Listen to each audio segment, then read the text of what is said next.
You are walking down a busy street and someone collapses 10 feet in front of you. You look around. 20 other people saw it too. Nobody moves. You don't move either. Your brain tells you someone else will help. But the real answer is far stranger. The more people who witness an emergency, the less likely any single person is to act, including you. This isn't a character flaw. It isn't cowardice. It's a switch buried deep in your nervous system, one that flips the moment a crowd forms around you. Why would evolution build something so strange? Why would it wire you to freeze exactly when someone needs you most? In 1964, a young woman named Kitty Genovese was murdered outside her apartment building in New York City.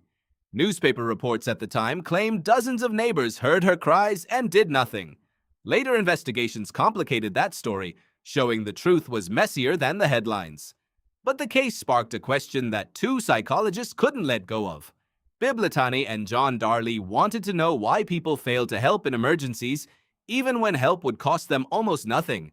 So they built an experiment. They put people alone in a room or with a group of strangers and staged a crisis.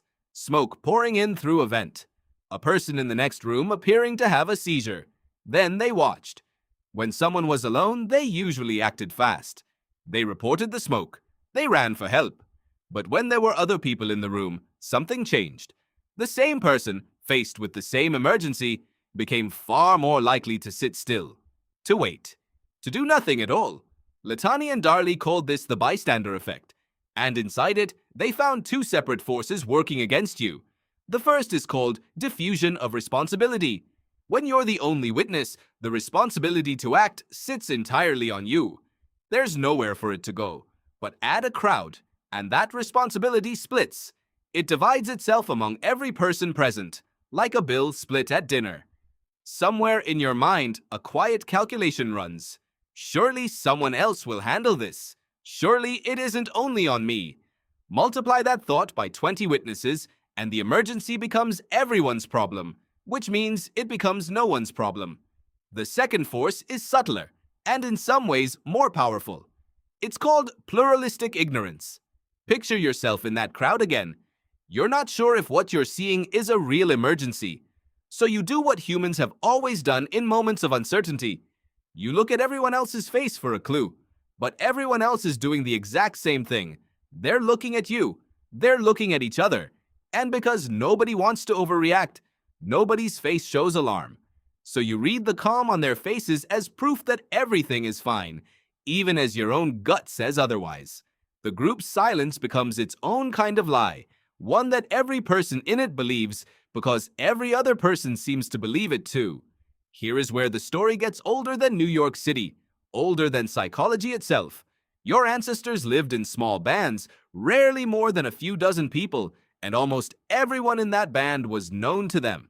When danger appeared, a scream, a predator, a stranger at the edge of camp, the group didn't need one hero. It needed a coordinated response, and coordination depended on reading the group first. Was this a real threat or noise? Watching the reactions of others wasn't laziness, it was efficient. It let a small brain borrow the collective judgment of dozens of other small brains before committing to a costly action like a fight, a chase, or a rescue. But your ancestors' groups were small enough that everyone could see everyone. There was no hiding inside a crowd, because there was no crowd, not the way you experience one today. Responsibility never diffused very far, because there were only so many people to diffuse it among, and most of them were kin. The system worked because it was calibrated for bands of 30, not cities of millions. Now stretch that same ancient wiring across a subway platform of 200 strangers, and the math breaks. The larger the crowd, the smaller your felt sense of personal responsibility becomes, even though the actual math of who could help stays exactly the same. One person still needs help. It's just that your evolved calculator was never built to process 100 simultaneous witnesses. It rounds your responsibility down towards zero. And it does this instantly, before you've consciously decided anything at all. Psychologist Stanley Milgram, working in the same era as Latané and Darley, ran his own studies on obedience and crowd behavior, and he noticed a related pattern.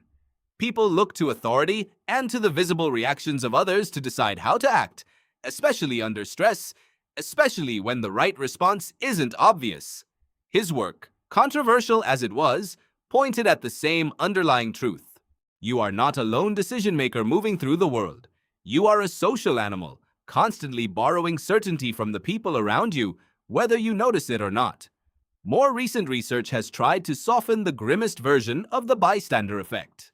A large 2019 analysis of real security camera footage from actual public conflicts, led by researcher Richard Philpott and colleagues, found that bystanders intervened far more often than the classic lab experiment suggested.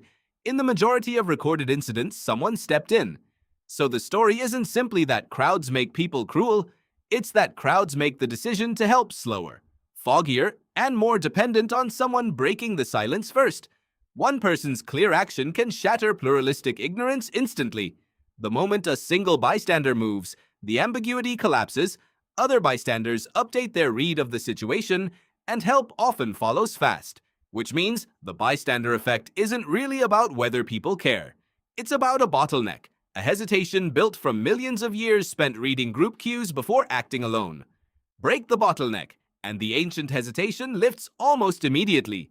You can see this every day in smaller, quieter versions.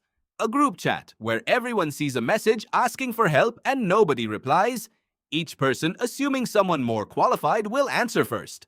A meeting where everyone senses a decision is wrong, but nobody wants to be the one who says it. A classroom where a student is struggling and 30 other students stay silent, each one certain that surely someone else already noticed. None of this means you are broken. It means you are running software built for bands of 30, deployed inside a species that now lives in crowds of millions.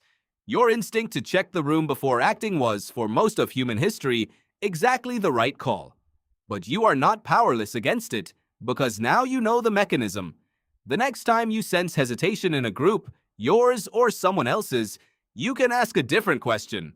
Not is this my responsibility, but what happens if I act like it is?